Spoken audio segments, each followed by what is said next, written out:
I think it's no surprise that any gaming fan or creator is going to have certain types of games they always circle back to. For me, that just so happens to include the multi-directionally scrolling shooter. So discovering yet another one within the Commodore 64's library to check out always brings an element of excitement. Especially when it's not only one I've wanted to sit down with properly for quite some time now, but one which also carries an interesting backstory as well. Say hello to Magnetron. Now, this isn't the Magnetron you're probably thinking of. That, of course, is the follow-up to Quasitron. Rather, this is the one published by Broderbund, and is a port of Continuum, a game originally developed for the Macintosh. The short of it is the authors of Continuum had pitched it to Broderbund for release, and in doing so got to include some visual touch-ups alongside this C64 port, which happened to get released first. Sadly, it didn't set the charts on fire, so Broderbund cancelled the Macintosh release and returned the rights to its authors, Randy and Brian Wilson, who subsequently released it as shareware. But enough of that, and back to the C64. Magnetron has you in command of the Helios, a starship approaching the end of its return voyage to Earth, only to receive a priority alert. Earth is under siege by a hostile threat, surrounding the planet with 50 starbases that are all but impenetrable to most of humanity's weapons. It's up to you and your fleet of proton fighters aboard the Helios to take on each base through the most gung-ho of methods, skimming the surface of each of them, blasting each of their turrets in order to overload the Magnetron generators powering each. This may sound straightforward at first, but the challenge is always in the execution. The Magnetron generators create a magnetic field which will push your fighters about, but there are also localized generators which can generate a field that attracts or repels you. If you're lucky, some can even be destroyed. It's just knowing which is the tricky part. That is, if you can even get to them, as the bases feature walls of various types. Colliding with most of them just happens to be fatal, but others will have you rebound should you make contact. There are those that are but an illusion, going alongside those which you can destroy. Knowing which is all part of the fun, and it's best done simply by attempting to blast them indiscriminately and seeing what happens. It's something which can be tricky to make the most of, even with the agility of your photon fighters. And this brings you to one of the more distinctive features of Magnetron, that you can freely alternate between two control methods, using the A or B keys at any time when in play. Control method A is a more traditional control scheme, channeling the likes of Asteroids or Gravitar, where you rotate by pushing the joystick left or right, apply thrust by pressing up, engaging shields by pulling back, and using the fire button to trigger your fighter's particle cannons. Control method B is the default though, and here you fly your fighter in any direction by pushing the joystick in that given direction. It'll rotate it and applies thrust once it's facing. Pressing the fire button fires your particle cannons, and holding it down engages your shields. When starting out, I found this was the simpler of the control methods, though over time felt it was less efficient, as you don't get the precise positioning that control method A offers, which makes it easier to fire in a direction you're not presently moving in. And in terms of efficiency, because of the rotation and applying thrust, it also eats into your fuel supply a bit more, and learning to manage this is critical. And you need to take advantage of the fuel stashes that you find in each level, especially when you get deeper into the game. Now, collecting them is pretty straightforward. Fly over them with your shields active, and boom, refueling taken care of. Now, if you're good with survivability, it's possible to max this out early on, which will really help as you play further in. But if you have a large stash of fuel, and you are killed in battle, your next life is launched with your supply restored to its default 10,000 units. Which also happens should you finish a stage with less than that in the tank. Once you've beaten a level, you're given a score bonus which ticks down from a defined amount on each stage, along with a bonus fighter. Now the inclusion of this might make things seem a bit easier, but oh no, not when you've got 50 stages to work through. I feel it's a nice gesture, instead of having to earn them at various score targets, as most games would have you do. Another prime example of the mercy that Magnetron offers is its save system.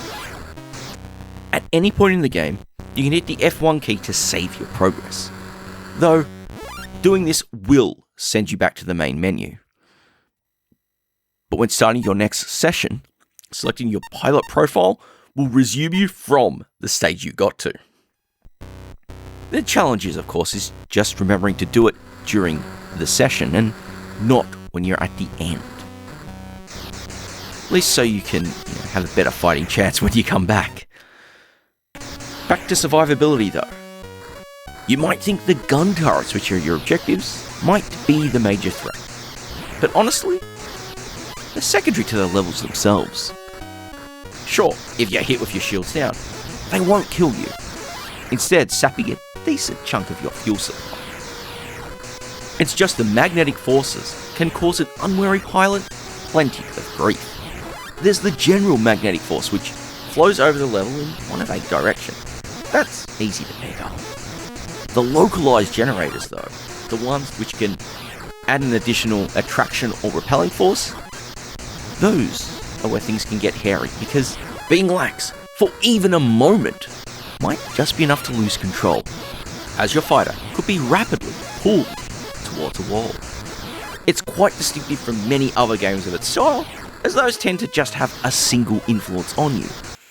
But also, they've got better tuned physics, which gives you a bit more control as things unfold. I feel this certainly impacts the level design, particularly as the maps shift from enclosed arenas to being pegged against one side of the level. The amount of dead space you'll find in them leads me to think the designs aren't really taking full advantage of what potential there was. It's ultimately a giant step backwards from Continuum, where I found its more contained arenas resulted in a far better pace as the game progressed than what you get here in Magnetron. It also makes me wonder why Continuum's levels weren't brought over. And though I don't have a specific answer, I can only ponder that it's due to the more rigid nature of how Magnetron's levels are built. Which makes it the perfect time to look at the Galaxy Editor. When booting the game, you've got the option to load in the original level set, one of your own, or work on one of your own with the Galaxy Editor. Creating your own requires a clean disk, and once you've initialized it, which takes a few moments, you can work on any of the 50 levels present. Sadly, when preparing your own Galaxy disk, the original levels are not copied over. So if you're going to want to create your own playable campaign, you're going to need to create 50 individual levels. Though a little tedious to use, the editor is pretty friendly. You use the joystick to pan around the map, and when you're over a particular cell you want to edit, hold down the fire button, move the joystick left or right to select which category of tile you want to add, then up or down to cycle tiles in that category. Once you've got the one you want, release fire and it appears. And if you want to change it, select that tile, hold fire again to adjust it, or just tap twice to remove it. You've got a few keyboard commands as well, letting you set the level start bonus, the general magnetic force of the level, and the rate bullets are fired at, and a few more from there. You'll find a few helpers to help populate the maps too, filling out a row or column with a given tile. Well, I'm doing all the footage grabbing for this video. I plan to make a few example levels to see what it feels like and hopefully be able to show them off. But it took me close to some 30 to 40 minutes to make a fairly simple level. And so doing even more than that would probably have carved out an entire weekend. Because you need that full set to be able to go into the game and do more than just testing individual levels from inside the editor. So I can see why it wouldn't have been taken up by many of Magnetron's players. But alas. When doing my research for this video, my overall curiosity to cover it was piqued by comments from the developers of Continuum expressing their dislike of Magnetron, particularly from the interview done for The Secret History of Mag Gaming. But I can't help but feel their comments are a little harsh. Their biggest critique was around the collision physics, but honestly, considering that the Commodore 64 has an eighth of the raw power of the Macintosh they were targeting, well, it's no surprise to say the collisions aren't as tight as they were in Continuum. And for me, this might just be my own expectations coming in, but I still had fun with Magnetron. That isn't to say it's not without its flaws though. The visuals to me are pretty flat and underwhelming for 1987 standards. The music is honestly quite painful to listen to. And 50 levels to work through without a save or anything was probably too many to work through. This might have been a bit less of a bugbear had the save system been a little more intuitive and a bit more usable, but you know. Despite all those warts though, I still feel it's worth a look at, especially if you find yourself drawn and are a fan of multi-directionally scrolling shooters, or even gravity shooters in any form. Though for me, it's really the end of this here video. As always, if you enjoyed this, please consider doing the usual things, leaving a thumbs up, maybe offering some interesting thoughts and comments in the description below, especially if you've played it. And of course, check out the video description for details on things you can do to be a part of the community as well and help support the show. All that's really left for me to do now is to just say thank you all very much for watching.